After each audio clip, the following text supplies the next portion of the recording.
I was that girl. Confident, athletic, carefree, singer, dancer, high school student council member. I was that girl.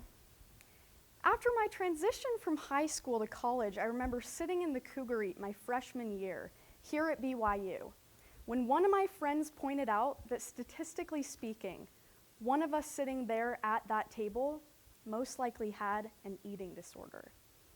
Well, I was that girl. According to the National Eating Disorders Association, around 30 million Americans suffer from an eating disorder.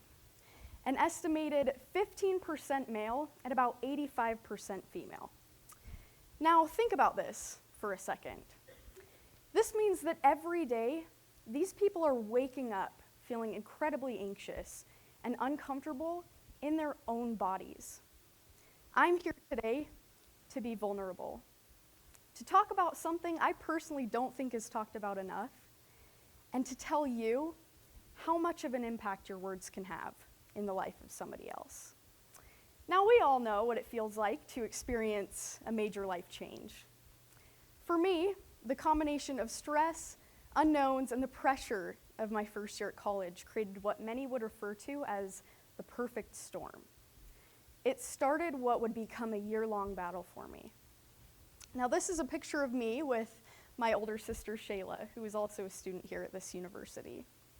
Shayla suffered severely with anorexia during her freshman year of college, and I watched as it nearly took her life. According to Mirasol Recovery Centers, anorexia nervosa has the highest death rate of any psychiatric illness, including major depression, and 1 out of every 5 of these deaths is due to suicide.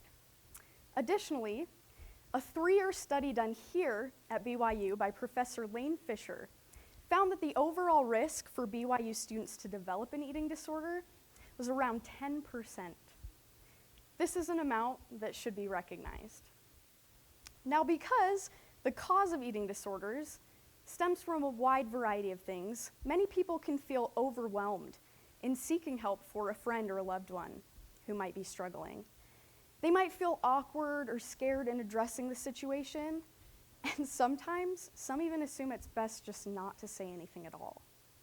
Let me share with you a phrase that you can refer to in any of these situations. Speak up if it will help, and stay quiet if it won't. This is a phrase I learned from my sister, who I mentioned earlier. She shared with me how sometimes people's comments can just reinforce the harmful behavior of someone who is already hyper-aware of what they're eating and how they look. Now, to help you understand a little bit better, let me share with you 2 personal examples from my life of when and when not to say something. I was practicing with a dance partner a few years ago in preparation for an upcoming competition. The dance involved several lifts, so jokingly he would make comments about my weight, like, "So when are you going to start that diet?" Or, "Oh, make sure not to eat too much this week." Now, although I was in the best shape of my life at the time, and he was probably joking, those comments stuck with me for a very long time. Now, my second example is from about a year ago when I attended a dinner with some of my freshman year roommates. After talking and reminiscing for a while, I decided to open up about how I'd fought with an eating disorder for a majority of the time that we were living together. I will never forget their response. "Oh, we assumed so," they said, yet not one of them had approached me about the situation or even suggested that I seek help. Had someone had the courage to speak up, it would have saved me sooner. It would have saved me months of self-harm until I finally found the resources that I needed.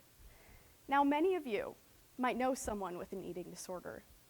Maybe you've dealt with one like me, or you're currently in the middle of your own battle.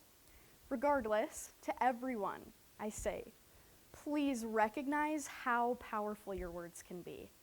This is something we need to talk more openly about, because ultimately, it can make a world of difference for somebody. Now, you might not remember anything that I said today when you leave this auditorium, but if you do, let it be to speak up if it will help, and to stay quiet if it won't. Thank you.